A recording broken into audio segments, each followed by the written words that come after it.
Assalamualaikum warahmatullahi wabarakatuh. Selamat pagi Okezoners. Ketemu lagi di awal pekan ini dan ini merupakan minggu terakhir ya. Iya, jelang Lebaran. Jelang Lebaran. Minggu terakhir di bulan Ramadan. Senyumnya, bau-bau THR-nya sudah tercium ya. Makanya Om Dhani di sini happy terus wajahnya. Kita nggak tahu kenapa. Terus dong. Kalau Om Dhani happy, saya juga happy karena kita sekantor ya. Iya. Udah kan? Apa tuh? Udah kan? Udah aja. Oh, belum ya?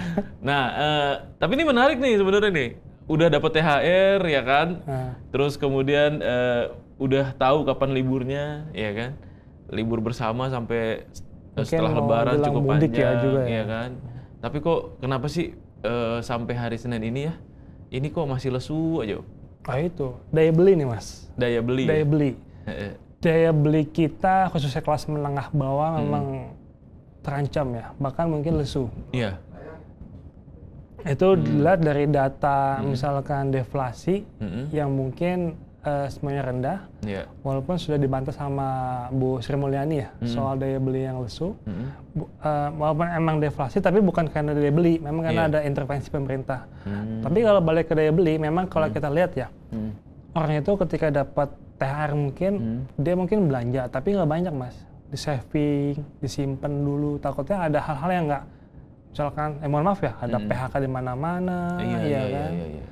Berarti Pak, masyarakat ini juga masih ragu ya dengan kondisi kondisi sekarang, kita kan, gitu kan. Orang juga mau mudik nggak jadi mudik. Iya, gitu kan. Artinya daripada expand uang, mending diamanin dulu deh uangnya. Gitu in kan. case nanti ada satu hal yang nggak menyenangkan atau apapun. Yang gitu contoh kan kayak minggu lalu kan sempet tuh yang ISG anjlok kan Mas. Iya. Nah, itu kan pasti pasar juga panik kan gitu. Betul. Kan. Orang nyimpan di sana semua tapi nggak ada uang, mau nggak mau ya udah kita tahan dulu uangnya gitu kan. Banyak yang rugi tuh. Pasti rugi kan, udah spending uang di saham kan gitu. Mas Dhani berapa lot kemarin? Banyak lah. Blue chip itu ya, banyak ya? Di BBB-an gitu kan.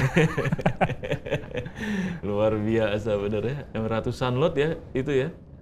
Ya walaupun kayak mungkin di pasar-pasar mungkin masih ramai ya. Ini kita lihat di belakang nih, kita nih ada di layar kita nih ada pasar Tanah Abang nih. Ini mungkin geliatnya masih ada loh. Tapi nggak se-hype sebelumnya kan? Iya memang. Nggak yang sepadat mungkin dulu tuh kan masih kosong tuh. Iya. Mungkin beli sekedar beli aja lah ya. Iya, beli sekedar beli ya intinya ikut merayakan Lebaran lah. Gitu. Karena baju baru alhamdulillah Mas ya. Lebaran tuh tanpa baju baru tuh kayaknya gimana gitu, kayak ada yang kurang ya. Iya, tapi memang sepi banget ya hanya untuk menuntaskan kewajiban aja bahwa Lebaran ada baju baru nih. Habis gitu. selesai puasa 30 hari kan. Kemenangan nih kan. Kemenangan kita rayakan gitu. Iya. Tapi ya nggak gimana signifikan juga ternyata. Apalagi kan data Kadin kan menyebutkan perputaran uang di Lebaran itu turun Mas tahun ini. Itu mungkin akan ada dampak-dampak yang tadi saya bilang, mungkin ada yang kena ini nih. Perputaran uang Lebaran pasti turun kan. Iya. Jadi 137,9 triliun ya. Turunnya tuh. Iya. Dulu kan tahun lalu sempat tinggi kan. Ini gede loh. Iya, tapi angkanya kecil ini, turun kan? Karena mungkin jumlah gede, pemudik turun juga. Iya, jumlah pemudik turun ya. Turun, data Kemenhub turun juga. Dia pada akhirnya apa yang kebijakan yang diberikan pemerintah yang SKB diskon, 3 menteri ya kan, diskon tarif tol, ya kan, diskon pesawat, ya enggak. Itu enggak ngaruh tuh. Mungkin ngefek bagi yang menengah atas Mas ya. Menengah bawah ini Mas. Yang terhimpit kan itu. Iya. Dan lagi kan kemarin juga sempet kita ngobrol juga ya dengan beberapa pengamat transportasi.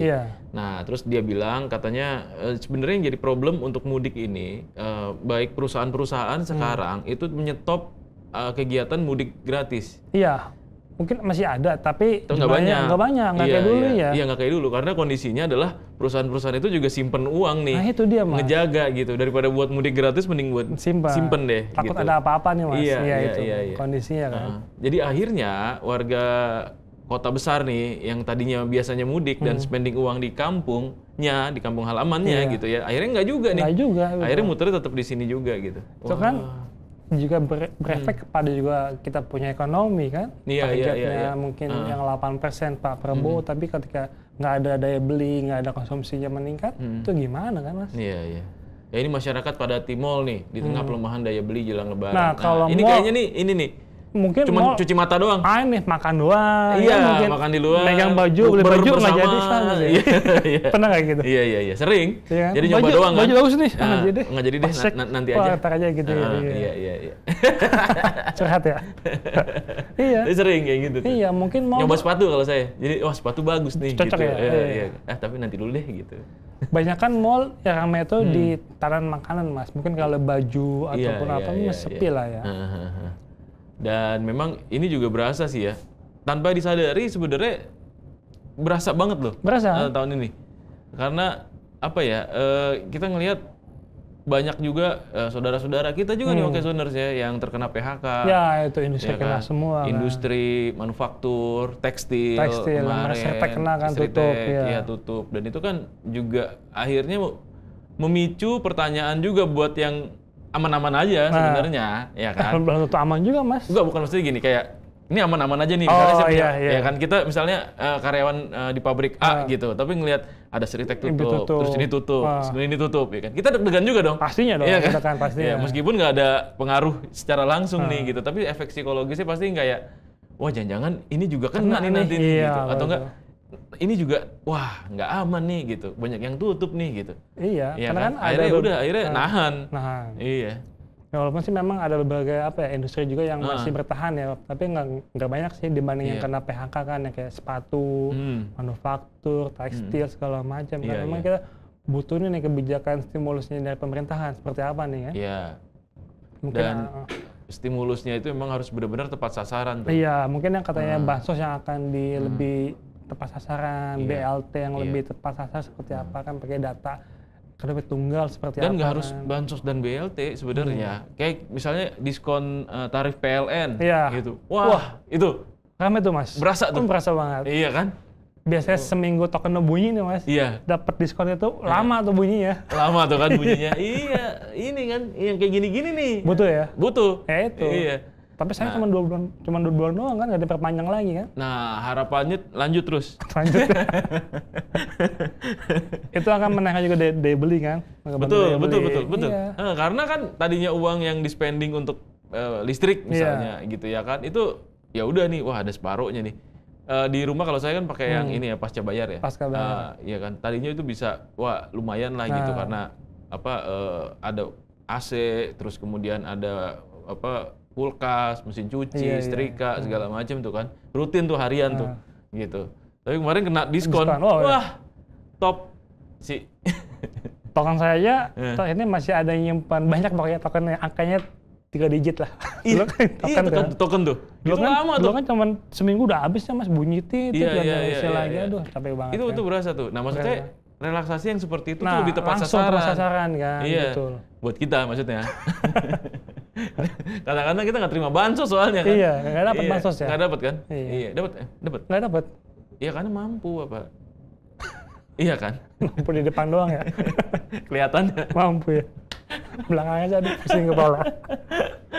Nah iya, itu justru bansos itu yang terkadang banyak diselewengkan sebenarnya. Tetapi kalau misalnya kayak diskon-diskon tarif listrik, langsung menuju yang mungkin kedepannya air bersih kan, penting, air bersih. Nah, itu kan bisa tuh didiskon tuh.